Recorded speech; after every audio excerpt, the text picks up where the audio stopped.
What's up? FFJmon here, and welcome back to the channel. In today's video, I'm going to be doing another Pokemon review. So just to recap, if you guys haven't seen any of my previous Pokemon movie reviews, please feel free to check them out. I've seen all the Pokemon movies before, but obviously I haven't done a review of them yet on YouTube, so I'm basically rewatching each Pokemon movie in order and then posting a movie review of that movie. So the most recent one I did was for Pokemon Heroes, so feel free to check that one out. But now I'm going to be doing it for the next movie after Pokemon Heroes, which is the 6th installment in the Pokemon film franchise, and that is none other than Pokemon Jirachi Wish Maker. So yeah, I'm excited to review that movie with you guys. Hope you guys enjoy. Please like the video and subscribe to the channel. And like I do with all my movie review videos, I basically break it up into 3 parts. 1, I kind of just summarize the plot. 2, I kind of give my pros and cons on what I liked, what I didn't like. And then lastly, I kind of give my review out of 5 stars, letting you guys know what I enjoyed about the movie and giving it an overall rating. So hope you guys enjoy the video. Like I said, please like the video and subscribe to the channel. And without further ado, let's get into Pokemon Jirachi Wish Maker. Alright, so Pokemon Jirachi Wish Maker. This movie's interesting because it's kind of our first movie where we're really diving into Generation 3, so the Hoenn region. Because Pokemon Heroes, now it does have Latios and Latias, which are Gen 3 Pokemon, but it's one of those movies where it's like besides the main legendary or mythical that's in the movie, the characters that are in it are still from Johto. So, and a lot of the future movies will kind of be like that as well, like Lucario and the Mystery of Mew. Lucario is a Gen 4 character, but you know, all the kind of Pokemon and characters are from still the previous generation, the advanced generation, Gen 3.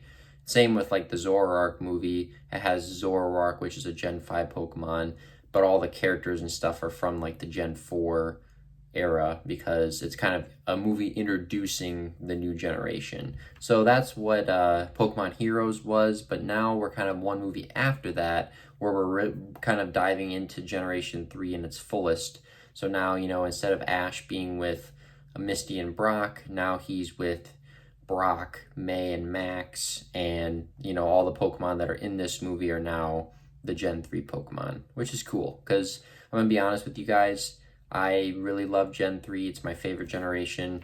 It's the one I grew up on and played the most, like Pokemon Emerald, Ruby, Sapphire. And yeah, I just love Gen 3. Mudkip is my favorite starter. Swampert's my favorite, like, final form starter Pokemon. And yeah, I just have a lot of great memories with Generation 3 and a lot of good memories with these movies. Because like I said, Gen 3 was kind of when I really got into Pokemon and really liked everything. And yeah, that's my generation for sure. But yeah, so looking at my notes, kind of giving a plot of the movie.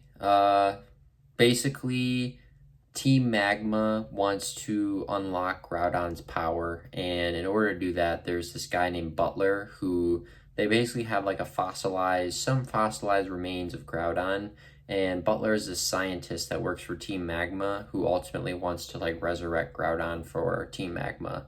So he has this machine to try to do that, but he's not able to do it because he needs like a stronger power source. And he basically gets excommunicated by Team Rocket because they're kind of disappointed in him that he can't do what he's saying he could do in creating Groudon. So that's kind of the intro to that. And yeah, Ash and the gang are heading to the Millennium Festival because there's the Millennium Comet that's going to be coming, and they're kind of like in like a desert area, and the Millennium Comet I think comes every once in like 1,000 years, so it's a very rare event, and they're all kind of heading over to this Millennium Festival. And yeah, there were some couple jokes that I took notes on. Let's see. Oh yeah, they were just saying like last one there is a slowpoke, because I think yeah they were traveling to the festival, and then May was like, last one there, or Max is a slow bro, because like he is her brother, and yeah, I thought that was funny. All right, and then yeah, like a lot of the beginning kind of just shows the intro to because there's like the circus or festival that kind of comes in, and a lot of it's just kind of showing the cool effects of like the circus tent getting set up, because Butler's ultimately a magician, and he has like an assistant, and it was kind of cool. Some of the animation, it was like these bouncy balls that were kind of going on to set up like their tent and everything, and then they saw the construction workers like set up all the roller coaster and all the different games and stuff like in the festival. So that was really cool to kind of see. So they kind of witness all of that, and then they get to hang out with Butler, or they see his show, and Ash and Max are actually like volunteering at his show, and but then they have, okay, let me back up, sorry. So Butler and his assistant, they work for this circus, but like I said, Butler also used to work for Team Magma, and in the beginning of the movie, they also get this like large stone rock thing that they believe has Jirachi, and Max basically hears Jirachi's voice when they're at the circus show, because they like present it during the show, and Max like goes up on stage because they can hear Jirachi. And yeah, that's kind of how they meet Butler. Oh yeah, okay. So once Max, they basically give the comet or the stone that has Jirachi in it to Max to like hang out with. So like Max kind of just has it, and they hang out, and yeah, you can hear kind of the voice in there. And then at night when they're about to go to sleep, May like sings this lullaby that her mom would sing them growing up. So she sings it as like Max is falling asleep next to the rock that's Jirachi, and then when this happens, Jirachi actually comes out of the rock.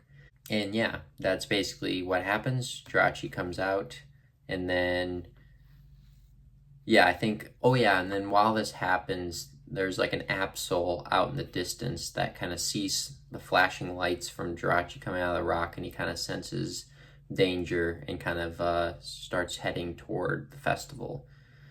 So then Jirachi is, like the title of the movie states, is a wish maker. So Jirachi, you can like make a wish and Jirachi can grant it. So at first Max asks Jirachi to make some candy, and Jirachi does. They kind of hang out with Jirachi for a bit. Then when they're helping Butler set up the tent for another show, Absol breaks in and tries to take Jirachi away because he kind of senses danger. So Pikachu and Torchic fight Absol. Butler ends up capturing Absol and puts him in a cage.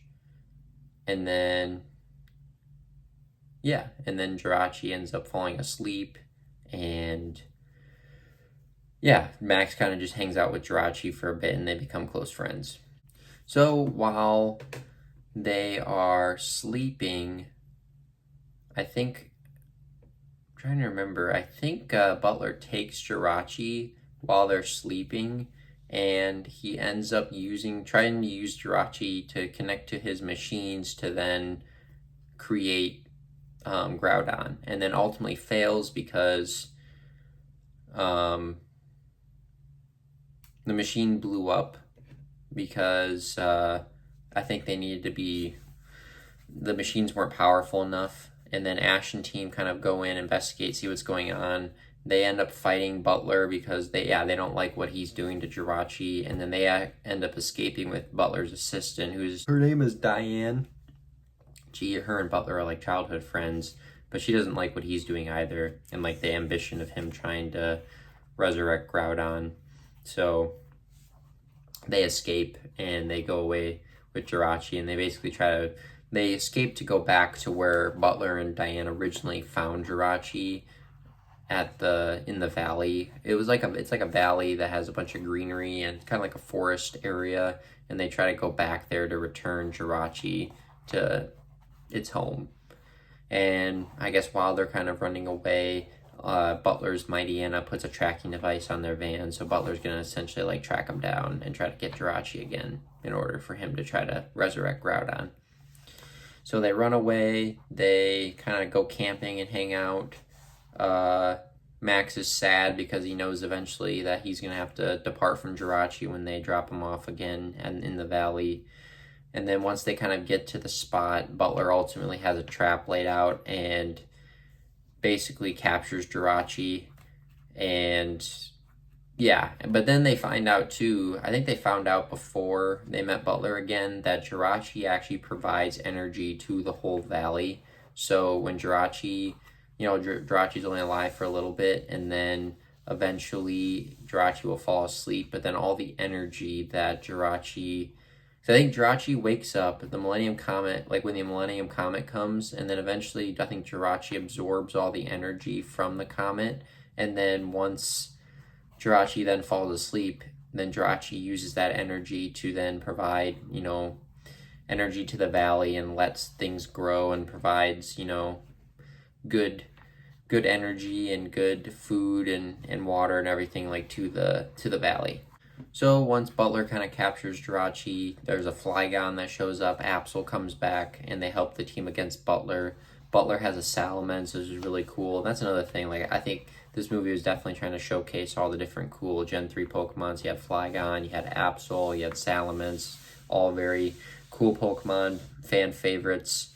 And then, yeah, ultimately, Butler uses Jirachi, so Jirachi has a third eye, like, in its chest, and he basically, like, opens it up. And then once Jirachi kind of has this eye open, it shoots like a laser beam up at the comet, and the comet shoots energy back down at Jirachi. But then since Jirachi's connected to these machines, the machines are siphoning off the energy from Jirachi to then create Groudon from the fossilized remains of Groudon. So that's basically what's happening. Groudon then kind of becomes Groudon, but it's kind of like an evil Groudon. It's not really Groudon, like, but it's really big and it has all these like tentacles, and it's kind of disturbing. It's not really like a living creature, it's more like a monster, and the team basically has to like stop Groudon. And it's basically sucking up all the life in the valley, so it's essentially doing the opposite of what Jirachi would be doing, which is be giving life to the valley. Groudon's sucking it all up. And it has like these weird tentacles that like start coming out of its side, and then it starts like taking Pokemon and kind of like absorbing them in its body. He ends up taking I think Brock and May and Max, or no, Brock and May, and then Max and Ash and Butler. So Butler ends up kind of realizing that he made a mistake and is trying to fix it. Plus Groudon takes Diane, which I think he loves Diane because they're childhood best friends and they've been working with each other for a long time. So he kind of misses Diane and then kind of teams up with Ash and Max to kind of reverse what he had done. So he works with them. They eventually stop Groudon. They send him to the sky, so he ends up like oozing, and then he gets like destroyed and sent up to the sky, I think by Jirachi. And then, yeah, Jirachi ends up falling asleep again and then provides energy to the earth before saying one final goodbye. And that's pretty much it. Yeah, I mean, it was a pretty simple story. Wasn't too much going on, but it was good. It was a good movie. All right, now I'll go into my pros and cons. So what I liked about the movie is I think the story was very contained, and I feel like that was good. And I feel like Butler had some very clear motivations. Like, he was obviously kind of ridiculed for working for Team Magma and not fulfilling his promise of resurrecting Groudon, and they kind of saw him as a laughingstock. And in a way, like, he wasn't necessarily evil, and I don't think he wanted to... I mean, obviously, Team Magma probably wanted to resurrect Groudon to do some nefarious things, but also, like, I think he just wanted to try to, prove that he could do this thing that he promised or kind of set out to do, and he kind of would do it at any cost. And obviously, like, that aspect of it is kind of where the villainous nature comes in, where it's like, yeah, he will do anything it takes to kind of fulfill his dream and the pressures of kind of being able to do that. So obviously, yeah, it's still kind of villainous behavior, but then he kind of realized, like, hey, I kind of took my ambitions too far. It's hurting the people around me that I care about. So when Diane kind of got taken by Groudon, he kind of realized, like, whoa, like, I'm putting the people I love at jeopardy for my own ambitious goals, and I need to take a step back and realize that this isn't worth it. So that was an interesting character motivation. I don't know, the whole relationship between Max and Jirachi was fine. But yeah, and I guess we'll see this in future movies, but I prefer the legendary Pokemon. I know like Jirachi's the cute kind of legendary or mythical Pokemon, and yeah, Jirachi talks and kind of has a relationship with Max, and Max is kind of, you know, a little bit more childish and stuff, but I think some people may have found the relationship a little annoying, but I don't know, he's a little kid, and, you know, he's trying to form a bond with Jirachi, and that's all fine, but I don't really get a lot, I guess, out of that, but yeah, it was cool. But yeah, and then some of the cons are, yeah, I guess it's kind of like a pro and a con. Like the story's self-contained and it doesn't try to do too much, but also you could argue that, oh, maybe they could have done a little bit more or had Team Magma be a little bit more involved. I feel like that would have added an extra layer, is like if Team Magma kind of came into play a little bit more besides some of the flashback scenes of Butler kind of getting disgraced by them. Because, like, yeah, I feel like that would have added another layer to the movie, besides him just wanting to try to fulfill the goal because Team Rocket kind of excommunicated him. But I feel like having them come back and be part of the story would have been maybe a little bit better. But overall, it was a solid movie. Wasn't as emotionally engaging as I thought it would be, but I guess it wasn't as like emotionally gripping as some of the previous installments, but yeah, I still have fond memories of it. This is the movie where I think my love for Salamence and Flygon really came from this movie, because yeah, I think it was just really cool seeing them in action and flying around and fighting each other, and then Absol obviously being like the disaster Pokemon, kind of being able to foreshadow when bad things are going to happen, and him kind of being part of the plot. So I thought that was really cool. So yeah, overall it's a solid movie. I guess I can go into my review now. I think it's a good movie. It's definitely not like great, but it's not bad either. It's just kind of like, you know, middle of the ground type deal. I'd probably give it a 3 out of 5 just because, yeah, it's not bad. It's not like great. Jirachi's all right, and yeah, it's got some good story elements in there. Team Rocket's obviously there. They're kind of just more there just to be there as always. But yeah, they had some funny moments. Brock, of course, was funny. May's lullaby I thought was funny, just the way she does her kind of doo doo doo doo doo doo, that kind of lullaby. But it was good overall. So yeah, 3 out of 5 for me. Hope you guys enjoyed the video. Please be on the lookout for future movie reviews, and thanks for listening.